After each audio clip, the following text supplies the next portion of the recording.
मैं डॉक्टर जसवंत सिंह निषाद, एकलव्य मानव संदेश का संपादक, अलीगढ़ से।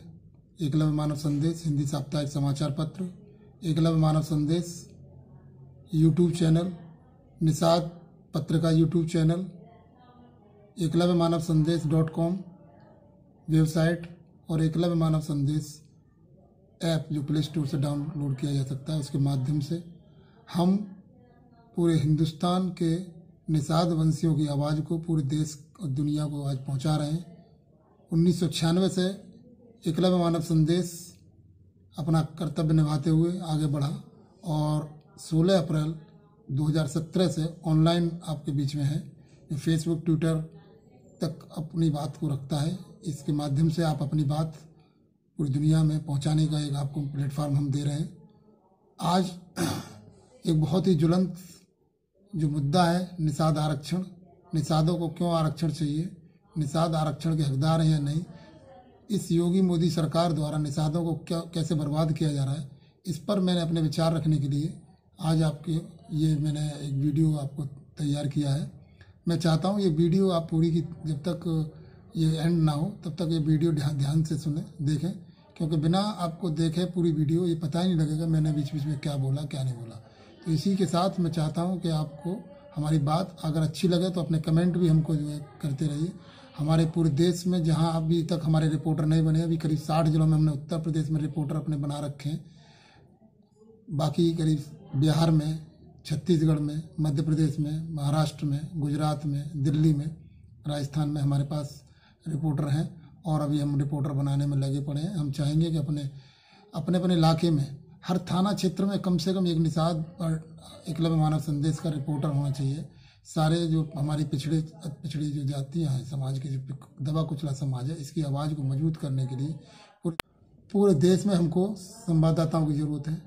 अगर सही संवाददाता नहीं होंगे, हमारी खबर जो है, हम नहीं चाहते कि किसी और की खबरों को हम अपने माध्यम से दिखाएं, हम चाहते हैं जो सही खबर हो, क्योंकि शोषण, अत्याचार, उत्पीड़न जो हो रहा है उसकी वास्तविक खबर हमारे माध्यम से जानी चाहिए, जिससे लगे कि एकलव्य मानव संदेश जो खबर दिखाता है वो वास्तविक खबर दिखाता है, किसी और की खबरें नहीं दिखाता। इसलिए हम चाहेंगे कि आप लोग इस हमारे जो माध्यम है, एकलव्य मानव संदेश हिंदी साप्ताहिक समाचार पत्र, हमारा यूट्यूब, वेबसाइट, ये सारे माध्यम हैं जो उनके माध्यम से हम आपको ये बातें पहुंचा रहे हैं, तो इनके साथ जुड़ करके अपनी बात को रखने के लिए आप लोग आगे आइए और हमारा साथ दीजिए। हम आपको लेकर के पूरी दुनिया में अपने संदेश को पहुंचाने में साथ देना चाहते हैं। इसी के साथ जय निषाद राज। भाजपा सरकार अपने वायदे के अनुसार जब सत्ता में मोदी की सरकार आई 2014 में, तो उसने वायदा किया था कि हम 2 करोड़ युवाओं को हर साल रोजगार देंगे, यानी 5 साल में 10 करोड़ रोजगार उसके माध्यम से आज दिए जाने चाहिए थे। अगर 10 करोड़ लोगों को रोजगार देती और एक एवरेज 20,000 रुपये अगर उनकी तनख्वाह होती, तो एक परिवार के घर में 2,40,000 रुपया आ रहा होता। अभी सरकार ने एक योजना लागू की है कि किसानों को जो 2 हेक्टेयर तक के जोत वाले होंगे उनको 6,000 रुपया सरकार देगी। दूसरी योजना सरकार चला रही है कि हम शौचालय बना करके स्वच्छ भारत अभियान को मजबूत करना चाहते हैं। शौचालय के लिए 12,500 रुपये सरकार दे रही है। तीसरी योजना सरकार चला रही है कि हम जो है कन्याओं की, गरीब कन्याओं की शादी के लिए पैसा देंगे। तो जब ये गरीबी माने जिन परिवारों को 6,000 रुपये साल सरकार देने जा रही है किसानों को, वो भी गरीबी एक तरह से हुए। तो अगर हम मान लें सभी की बच्चियों की शादी एक एक के घर में एक की जाए, सभी के घर में 6,000 रुपये 10 करोड़ जो किसान हैं उनको दिए जाए और सभी के घर में 12,500 शौचालय के लिए दिए जाए, तो टोटल जो है 68,500 रुपये एक साल में या सरकार उस परिवार को देगी। अगर उस परिवार में सरकार ने अपनी योजना के अंतर्गत पिछले 5 साल जो होने जा रहे हैं इस सरकार को, अगर 2 करोड़ युवाओं को हर साल रोजगार दिया होता, 10 करोड़ युवाओं को रोजगार मिल गया होता, जो लगभग इन 10 करोड़ परिवारों के भी अगर एक एक लोगों को रोजगार मिलता, तो उनके परिवार में न्यूनतम जो सरकार ने निर्धारित किया है कि 20,000 रुपया परिवार पर व्यक्ति को जो है मिलना चाहिए न्यूनतम, तो 20,000 रुपया अगर मिलता तो 2,40,000 रुपये उस परिवार के घर में आ रहे होते। और सरकार अपना जो दान देना चाहती है वो 68,500 रुपये देना चाहती है। 68,500 के लिए सरकार को जनता पर टैक्स, बहुत सारे और कर्ज विदेश से, सार्वजनिक उपक्रमों की बेचने के माध्यम से पैसा, यानी सरकार देश की अर्थव्यवस्था को कुचल करके इस सरकार ने नहीं बनाए, जो 70 साल में इस भारत की सरकारों ने इस देश को जो मजबूत किया, जिनसे इस देश की रीढ़ मजबूत हुई, उन संसाधनों को बेच करके सरकार जो है वो दान के रूप में 68,500 रुपया एक एवरेज मान लेते देती है। और अगर उसी परिवार में एक आदमी को अगर रोजगार दे देती तो 2,40,000 रुपये उस परिवार को आता। और 2,40,000 रुपये अगर एक परिवार को आता, उस परिवार को जो शादी के लिए आज अनुदान सरकार दे रही है, उस अनुदान की शायद आवश्यकता नहीं पड़ती। वो आदमी जो आज लाइन लगा करके अपनी योजनाओं के लिए, पैसे के लिए अपना टाइम बर्बाद करता है, वो देश में अगर रोजगार कर रहा होता, नौकरी कर रहा होता, तो उसके काम करने की आदत पड़ती, वो निकम्मा नहीं होता। और उस निकम्मेपन की जगह सरकार पर भी बोझ नहीं पड़ता और वो परिवार को 2,40,000 रुपये प्रति वर्ष आ रहा होता। यानी 2,40,000 रुपया ना दे करके सरकार 68,500 का अनुदान उस परिवार को देना चाहती है। अगर वो अनुदान देगी, उसके लिए टैक्स या दूसरी योजनाओं से पैसा उसको या विदेश से कर्ज लेकर के हमारे देश की अर्थव्यवस्था को कमज़ोर करने के लिए साधन बना रहता है। लेकिन अगर युवाओं को रोजगार देती तो इस देश की जो तरक्की है वो कई गुनी बढ़ जाती। तो मोदी सरकार की योजनाएं देश की तरक्की के लिए नहीं है कि किसानों को 6,000 रुपये देना या शौचालय के लिए 12,500 रुपये देना या कन्या की जो शादी के लिए 50,000 रुपये देना। ये देश को बर्बाद करने की योजनाएं हैं। इनकी जगह हम चाहते हैं हर घर से कम एक परिवार के आदमी को सरकार सरकारी नौकरी दे, जिससे उस परिवार में इतनी पैसे की आवश्यक जो पैसा आ जाए कि जिससे कि वो अपने परिवार को चलाने के लिए जो ज़रूरतें हैं, अच्छे शौचालय बना सके, अपने बच्चों की अच्छी शादी कर सके, अच्छी पढ़ाई कर सके। क्योंकि ना तो सरकारी स्कूलों में अच्छी पढ़ाई हो पा रही है, न सरकारी अस्पतालों में अच्छा इलाज मिल पा रहा है। आज की तारीख में सरकारी अस्पतालों में दवाएं भी नहीं मिल पा रही। बहुत सारी परेशानियां जो देश के अंदर हैं, कुछ पूंजीपतियों को फ़ायदा पहुंचाने के लिए सरकार काम करने में लगी पड़ी है। आज सरकार जिस कंपनी को राफेल का सौदा करके आगे लाई है, तो ये रिलायंस जो अनिल अंबानी की कंपनी है, उसको राफेल का सौदा करने के लिए सरकार अपना पूरा राफेल घोटाला में लगी पड़ी है। जबकि अनिल अंबानी की अपनी कंपनी रिलायंस आरकॉम जो थी, वो दिवालिया घोषित होने के लिए आज लाइन में खड़ी है। एक व्यक्ति जो अपनी रिलायंस की मोबाइल कंपनी नहीं चला सकता, वो उसको बर्बाद करके, उसको दिवालिया घोषित करके देश के करोड़ों लोगों का जो निवेश उसमें लगा हुआ है और लाखों करोड़ रुपया उसको हड़पने के लिए वो लगा पड़ा है। वो पहले भी IPO के माध्यम से देश के लोगों को ठग चुका है। आज उसको जो मोबाइल कंपनी नहीं चला सकता, वो देश का जो है हवाई जहाज, यानी देश के लिए सैनिक हवाई जहाज जो देश की सुरक्षा के लिए होते हैं, उन जहाज़ों को बनाने का ठेका इस सरकार के माध्यम से दिलाया जा रहा है। तो ये घोटाला करके उसको मजबूत करने में लगी पड़ी है। यानी वो देशभक्त हो गया। वो आदमी जो अपना मोबाइल सही नहीं चला सकता, वो देश की सुरक्षा को चला पाएगा। ऐसे ऐसे कारनामे इस सरकार के द्वारा किए जा रहे हैं। इस सरकार को तत्काल जो है हम लोगों को भगाने के लिए, ये मोदी योगी की सरकार है, इस देश में ना रहे, इसके लिए ये संदेश हर लोगों को पहुंचाओ कि हर घर में एक आदमी को रोजगार, सरकारी नौकरी उपलब्ध कराओ। अपने पैसे से वो अपने मन चाहे जो चीज़ें बना सके, अपने बच्चों की अच्छी शादी कर सके, अपने परिवार को चला सके, अपने बहुत सारे और योजनाओं को सही कर सके। उनके लिए रोजगार की सुनिश्चितता के लिए गवर्नमेंट को काम करने के लिए आगे आना चाहिए, ना कि दान पुण्य के लिए आगे आना चाहिए। आज 25,000 करोड़ रुपया उत्तर प्रदेश के जो इलाहाबाद में संगम में कुंभ का मेला लग रहा है, उसके लिए सरकार खर्च करती है। और यूनिवर्सिटी बनाने के लिए सरकार के पास पैसा नहीं है। प्राइवेट कंपनियों के लिए पैसा प्राइवेटाइजेशन के माध्यम से यूनिवर्सिटी बनवाना चाहती है, जिससे लोगों को ठगियाई होती रहे, और अपने पैसे को जो है सरकार जो टैक्स से हम लोगों से सभी से लेती है, उस टैक्स के पैसे को महंगाई करके पेट्रोल से इतना पैसा लूटा जा रहा है। आज भी पैसा पेट्रोल के माध्यम से सरकार लूट रही है। वो सारा पैसा जो है उसको जो है गंगा में नहाने के नाम पर बर्बाद कर सकती है। ऐसी सरकार क्या देश का विकास करेंगी? ये सरकार ही चाहती है कि लोग जो है गरीब बने रहें, ये शोषण होता रहे, भिखारी बने रहें और हम इनसे वोट लेते रहें। इसके लिए सभी को सावधान करने की जरूरत है।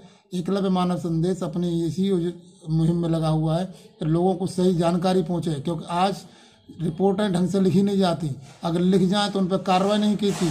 अभी एक घटना हुई चित्रकूट जनपद में, जहाँ एक गरीब को बुरी तरीके से मारा गया।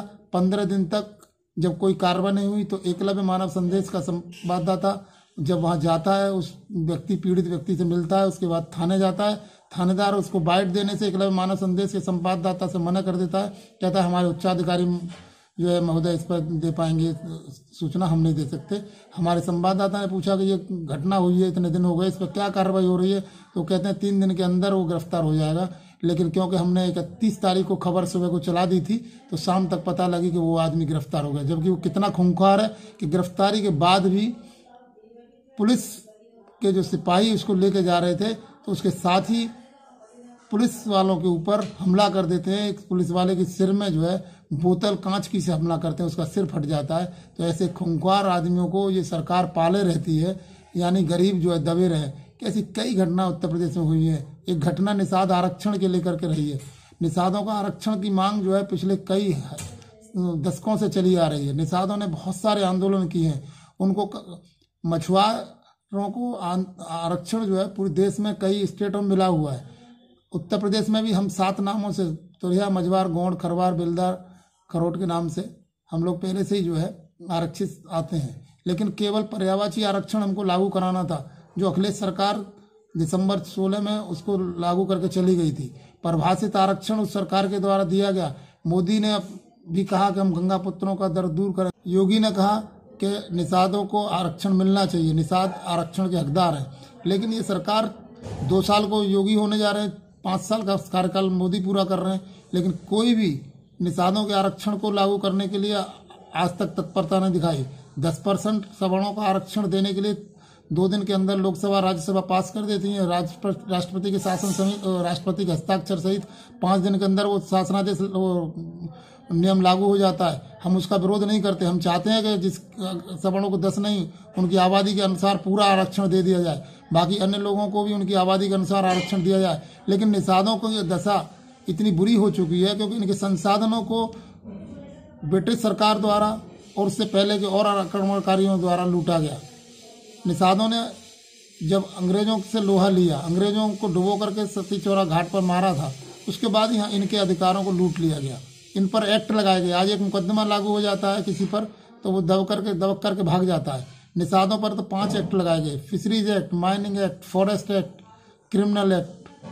जब ऐसे एक्ट लग जाते हों, वो फेरीज एक्ट, इन 5 एक्ट से जिसकी अपने संसाधन छीन लिए गए हो, जल पर जिसका एकाधिकार आदिकाल से रहा हो, आज उसके जल संसाधनों को लूट लिया गया हो सरकार के नियमों के माध्यम से, तो वो लोग आज उनकी संसाधन जब छीन लिए गए, आज किसानों की जमीन सरकार लेती है तो उनको जो मुआवजा देती है, उनको नौकरी देती है। लेकिन निषादों का जो आधिपत्य था उसको सरकारों ने अपने कब्जे में ले लिया, उनको कोई कहीं किसी तरह का मुआवजा नहीं दिया। निषादों ने आज तक अपने संसाधन छीने जाने का कभी विरोध नहीं किया।